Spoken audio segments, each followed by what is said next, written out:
Hello friends, Greg Amundson here with you on the Firebreather Fitness YouTube channel. Today we are going to be covering, I think, one of the most important body weight movements there is. That, my friends, is the squat. I learned this skill in 2001 from none other than CrossFit founder Coach Greg Glassman. He emphasized that I really learn and ultimately seek to master this skill. And when I asked him what's so important about this particular skill, he said because hip extension is absolutely vital for any level of elite athleticism. Powerful and controlled hip extension, my friends, is going to be vital to you as well on your journey to becoming a fire breather.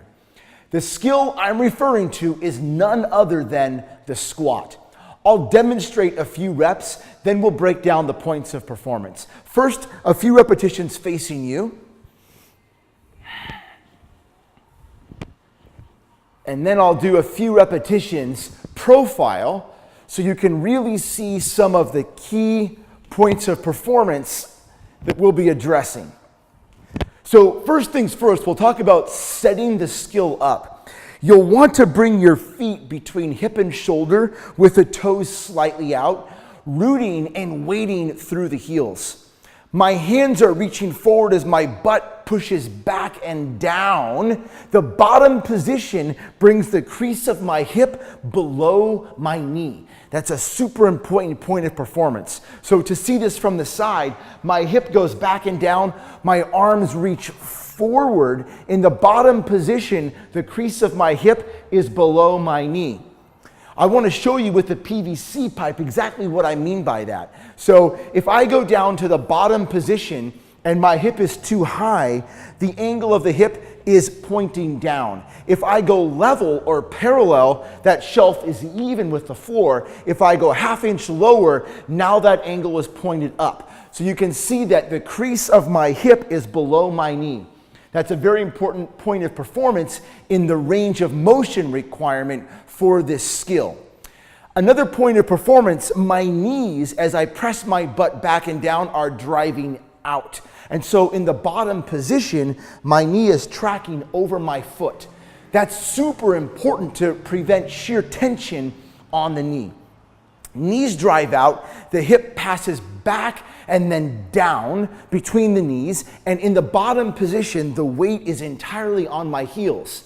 The arms reach forward for two purposes. One is a counterbalance, and this position helps to keep my chest up. So I want a big, proud chest in the bottom of the squat.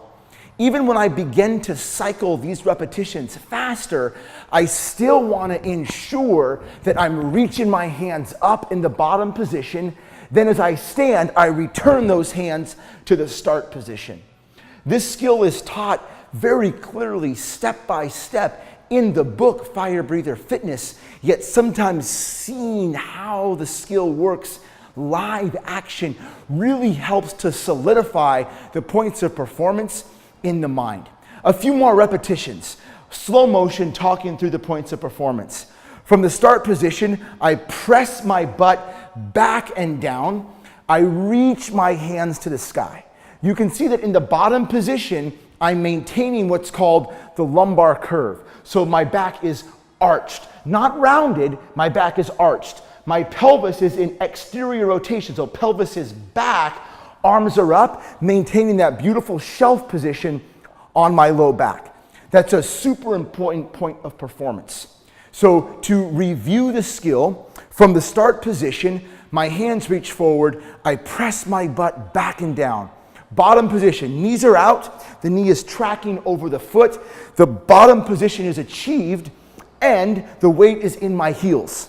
At the top position, I reach triple extension. The ankle, the knee, and the hip all extend, and the hands return to the start position. That, my friends, makes up the squat.